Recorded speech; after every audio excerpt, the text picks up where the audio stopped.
Assalamualaikum warahmatullahi wabarakatuh. Saya Andi Syirat Makbul, NIM D121201039, Departemen Teknik Informatika kelompok 1, akan membahas materi praktikum pekan pertama saya, yaitu gelombang longitudinal dan gelombang transversal. Nah, hal mendasar pertama yang harus kita ketahui yaitu pengertian dari istilah-istilah yang sering digunakan dalam materi gelombang longitudinal dan transversal. Yang pertama yaitu getaran. Getaran adalah gerakan bolak-balik di sekitar titik kesetimbangan. Selanjutnya gelombang, yaitu getaran yang merambat atau perambatan energi. Frekuensi atau banyaknya gelombang dalam satu satuan waktu. Sudut fasa, yaitu sudut yang ditempuh oleh benda yang bergetar. Amplitudo, yaitu simpangan maksimum suatu gelombang. Periode atau bisa kita sebut waktu untuk menempuh satu gelombang. Dan yang terakhir adalah simpangan, yang merupakan jarak perpindahan titik pada medium. Selanjutnya adalah alat. Adapun alat yang digunakan dalam praktikum kali ini ada 9, yaitu yang pertama adalah statif yang berfungsi sebagai penyangga tali dan pegas. Kedua adalah function generator yang fungsinya untuk mengukur frekuensi dan tegangan yang akan diberikan. Ketiga yaitu meteran yang berfungsi untuk mengukur panjang tali, pegas dan gelombang. Selanjutnya yaitu vibrator yang merupakan pemberi tegangan dan frekuensi. Ada juga Narachow house yang berfungsi untuk mengukur massa dari tali. Keenam ada banana plug sebagai penghubung antara vibrator dan function generator. Massa set sebagai beban yang dikaitkan pada pegas dan tali.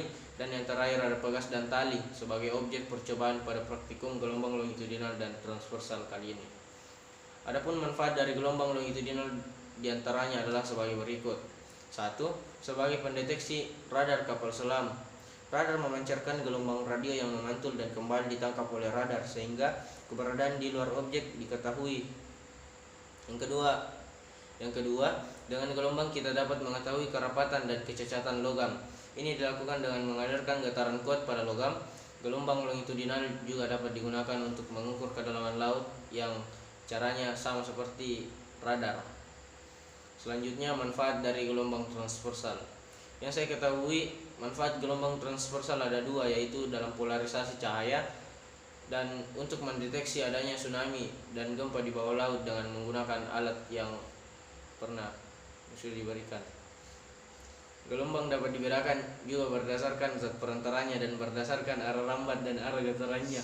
Berdasarkan zat perantaranya, gelombang dibagi menjadi 2, yaitu gelombang elektromagnetik yang tidak memerlukan medium untuk merambat dan gelombang mekanik yang memerlukan medium untuk merambat.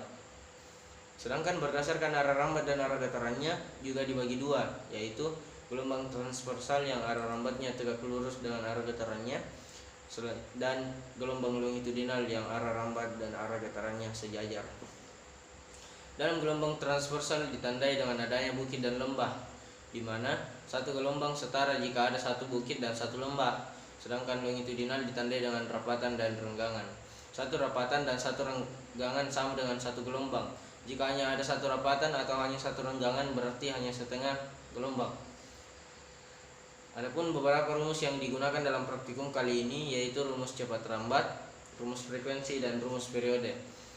Cepat rambat dirumuskan dengan V sama dengan lambda per T atau V sama dengan lambda kali F, di mana V adalah cepat rambat, lambda adalah panjang gelombang dan T adalah periode dan F adalah frekuensi. Selanjutnya rumus frekuensi yang berbunyi F sama dengan N per T, di mana F sama dengan frekuensi, T sama dengan waktu, dan N adalah banyaknya getaran. Terakhir adalah rumus periode yang berbunyi T sama dengan T kecil per N, di mana T sama dengan waktu dan N sama dengan banyaknya getaran. Sekian pemaparan materi saya. Wassalamualaikum warahmatullahi wabarakatuh.